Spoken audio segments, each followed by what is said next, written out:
ನೋಡಿ, ಅವರು ಸ್ಪಷ್ಟವಾಗಿ 150 ಕೋಟಿ ಆಫರ್ ಮಾಡಿದ್ರು ಅಂತ ಅವ್ರು ಹೇಳಿದ್ದಾರೆ. ಅದರದ್ದು ಕ್ಲಿಪ್ಪಿಂಗ್ಸ್ ಕೂಡ ತಮ್ಮ ಕಡೆನೂ ಇದೆ, ಮಾಧ್ಯಮದವ್ರ ಹತ್ರನೂ ಇದೆ. ಜೊತೆಗೆ ಮಾಧ್ಯಮದವರು ಒಬ್ಬ ಸ್ನೇಹಿತ ಇಂಟರ್ವ್ಯೂ ಮಾಡುವಾಗಲೂ ಕೂಡ ಅದನ್ನ ಅವರೇ ಹೇಳಿದ್ದಾರೆ. ನಾವ್ಯಾರು ಹೇಳಿರ್ತಕ್ಕಂಥಲ್ಲ, ಅಥವಾ ಆ ವಿಡಿಯೋನ ಯಾರು ಕೂಡ ಸೂಪರ್ ಇಂಪೋಸ್ ಮಾಡಿ ಕ್ರಿಯೇಟ್ ಮಾಡಿರೋದಲ್ಲ, ಅವರೇ ಹೇಳಿರೋದು.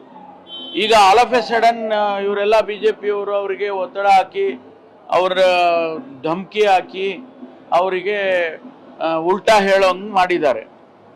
ಆದ್ರಿಂದ ಮುಖ್ಯಮಂತ್ರಿಗಳು ಏನು ಹೇಳಿದ್ರು, ಇದನ್ನ CBI ಕೊಟ್ಬಿಡಿ, ಸತ್ಯಾಂಶ ಬರುತ್ತೆ, ಹೊರಗಡೆ ಬರುತ್ತೆ, ನೀವು CBI ಕೊಡಿ ಅಂತಕ್ಕಂಥ ಮಾತನ್ನು ಹೇಳಿದ್ದಾರೆ. ಅದ್ರ ಬಗ್ಗೆ ಚರ್ಚೆ ಮಾಡ್ತೀವಿ.